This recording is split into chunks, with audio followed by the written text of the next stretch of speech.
Hello everyone, আসসালামু আলাইকুম। Welcome back to my new blog. Hello, সবাই কেমন আছেন? আশা করি সবাই ভালো আছেন। আলহামদুলিল্লাহ, আমি অনেক ভালো আছি। তো আজকে আপনাদের মাঝে আমি নিয়ে এসেছি নতুন আরেকটা রেসিপি। এই খাবার আমাদের শরীর, মন, স্বাস্থ্য সব কিছুই ঠান্ডা রাখবে। তো আমি প্রথমেই দেখিয়ে দিয়েছি আমি চাল কুমড়া দিয়ে ডাল দিয়ে রান্না করব।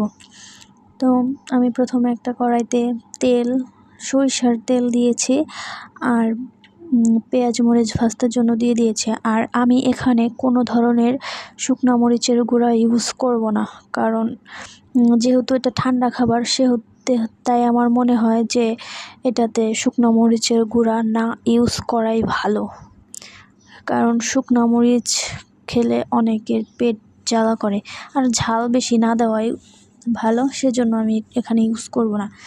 তো আমি এখানে তারপর 1 চামচ আদা বাটা, 1 চামচ রসুন বাটা দিয়ে ভালো করে মশলাটা কষিয়ে নিচ্ছিলাম। আর আমি এখানে একদমই হালকা মশলা ইউজ করতেছি, কারণ আমার মনে হয় যে লাউ জাতীয় খাবার, কুমড়া জাতীয় খাবার আর পেঁপে যেসব খাবার পেট ঠান্ডা রাখে সেই সব খাবারে বেশি মশলা না ইউজ করাই ভালো। তো আমি ভালো করে মশলাটা কষিয়ে এখানে পানি দিয়ে দিয়েছি। আর পানি দেওয়ার পর আমি 1 চামচ হলুদ গুঁড়াও দিয়ে দিয়েছি। আর আমি শুধু এখানে হলুদের গুঁড়া ইউজ করব। তো এখন মশলাটা ভালো মতো কষানো হয়ে গেলে তারপর আমি এখানে ডাল দিয়ে দিব। ডাল দেওয়ার পর আমি একটু 2 মিনিট ভেজে নেব। ভেজে নেওয়ার পর তারপর আমি এখানে কুমড়োটাও দিয়ে দিব। তো আমি আপনাদের বলি যে চাল কুমড়ার কী উপকার আছে।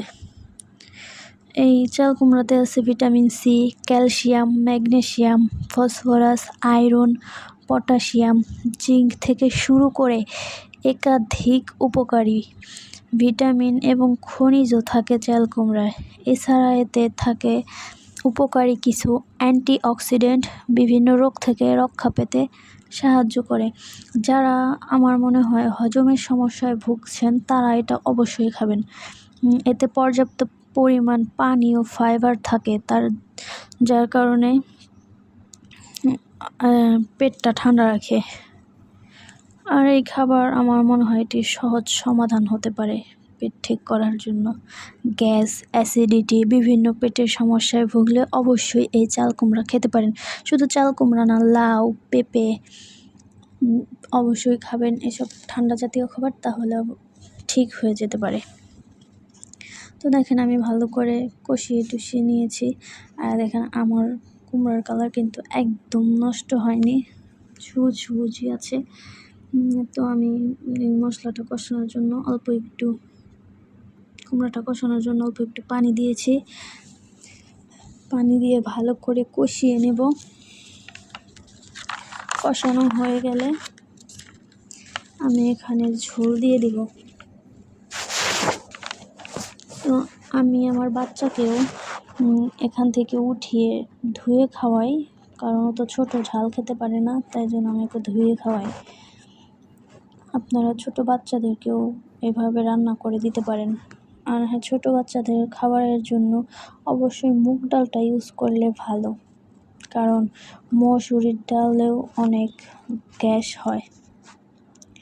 গরমের কারণে কিছু খেতে ইচ্ছে করে না, শরীর ক্লান্ত হয়ে যায়। এই গরমে চাল কুমড়া খেলে পেট বেশ ঠান্ডা থাকবে। শরীরের শান্তি বজায় রাখা জরুরি, নয়তো মেজাজও খিটখিটে হয়ে যায়।